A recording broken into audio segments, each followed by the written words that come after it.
दोस्तों, आज सुबह जब मैंने अखबार पढ़ा तो शोक समाचार के कॉलम में अपनी फोटो देखकर मैं हैरान था। इसमें लिखा था कि मैं मर गया हूं।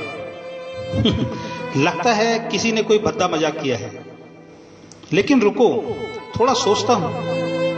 अरे हां, पिछली रात को ही मेरे सीने में बहुत तेज दर्द हुआ था। मैं पसीने से तरबतर हो गया था और उसके बाद मुझे कुछ याद नहीं। हां, शायद मैं गहरी नींद में सो गया था।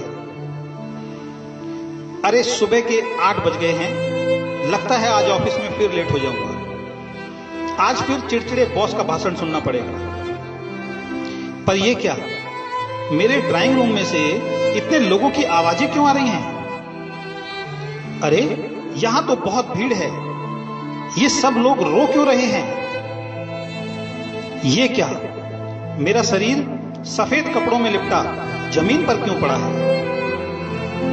मैं यहां हूं, मैं चिल्लाता हूं, कोई इधर देखो, देखो मैं इधर हूं।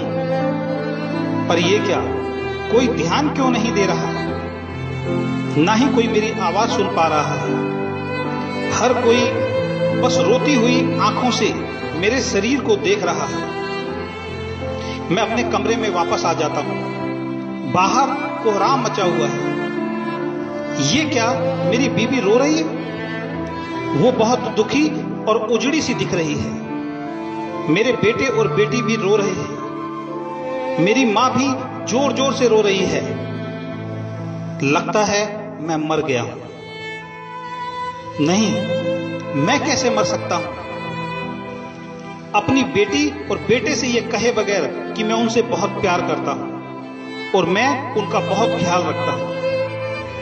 मैं कैसे मर सकता हूं अपनी बीवी से यह कहे बगैर कि वो दुनिया की सबसे खूबसूरत और ख्याल रखने वाली बीवी है? कैसे मर सकता हूं मां बाप से यह कहे बगैर कि वो हैं तो मैं हूं? मैं कैसे मर सकता हूं अपने दोस्तों से यह कहे बगैर कि वो मेरे जीवन के सारे गलत फैसलों पर मेरे साथ खड़े रहे? लेकिन मैं वहां कभी नहीं पहुंच पाया जहां उन्हें मेरी सबसे ज्यादा जरूरत थी। अरे वहां कोने में मेरा सबसे प्रिय मित्र खड़ा है। वो अपने आंसू छिपाने की कोशिश कर रहा है। कभी हम सबसे पक्के दोस्त थे। एक छोटी सी गलतफहमी ने हमें दूर कर दिया था। हम दोनों के अहंकार की वजह से कभी हम एक दूसरे को माफ नहीं कर पाए। मैं उसके पास जाता हूं और उससे कहता हूं, दोस्त, मैं अपनी गलतियों के लिए तुमसे माफी मांगता हूं। हम आज भी अच्छे दोस्त हैं, मुझे माफ कर दो। पर यह क्या, उसकी तरफ से कोई रिस्पॉन्स क्यों नहीं मिल रहा? क्या आज भी वो अहंकार में है? जब मैंने उससे माफी मांग ली है तो ये मुझे माफ क्यों नहीं कर रहा? बस रोता ही जा रहा है। पर एक सेकंड, शायद ये मुझे देख ही नहीं पा रहा है। तो क्या मैं सच में मर गया हूं? जमीन पर लेटे मैं अपने शरीर के पास बैठ जाता हूं। क्या करूं, कैसे करूं, किसे पुकारूं? कोई मुझे सुन ही नहीं पा रहा है। हे भगवान, मुझे कुछ और समय दे दे। मैं अपने बच्चों, बीवी, मां बाप, दोस्तों को यह बताना चाहता हूं कि मैं इन सबको बहुत प्यार करता हूं। मेरी बीवी कमरे में आती है। मैं उसको बोल रहा हूं, तुम बहुत सुंदर हो। मैं प्यार से बार बार दोहराता हूं, वो मुझे सुन ही नहीं पा रही है। सच ये है कि जीवन में उसने ये शब्द मेरे मुंह से कभी सुने ही नहीं, क्योंकि मैंने कभी उससे ये कहे ही नहीं। हे भगवान, मुझे थोड़े दिन और दे दे, केवल एक बार, क्योंकि मैं अपने बच्चों को कामयाब बनाना चाहता हूं। अपनी मां को मुस्कुराते हुए देखना चाहता हूं। अपने पिता को अपने ऊपर गर्व करवाना चाहता हूं। मैं तो इन्हें कभी समय ही नहीं दे पाया। मैं इन्हें बहुत सारा समय देना चाहता हूं। मुझे लगता था दुनिया में मेरी किसी को फिक्र नहीं है, पर ये सब तो मेरे लिए रो रहे हैं।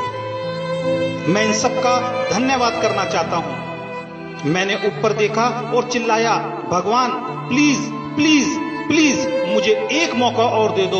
और उसके बाद मैंने आंखें बंद कर ली। तभी मुझे किसी ने कंधा पकड़कर हिलाया। मैंने आंखें खोली, मेरी बीबी चाय का कप लेकर मुझे उठा रही थी। मेरे बच्चे स्कूल के लिए तैयार हो रहे थे।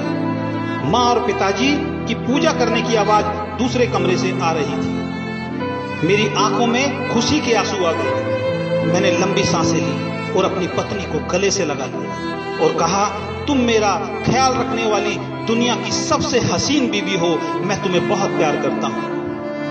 वो कुछ समझ नहीं पा रही थी। उसकी आंखों में नमी थी, चेहरे पर थोड़ी सी मुस्कान थी, जिसको आज मैंने पहली बार समझा था। और मैंने खुशी खुशी मन में बोला, हे ईश्वर, इस दूसरे मौके के लिए बहुत बहुत बहुत धन्यवाद। दोस्तों, ये हम सबकी कहानी है। अभी भी देर नहीं हुई है।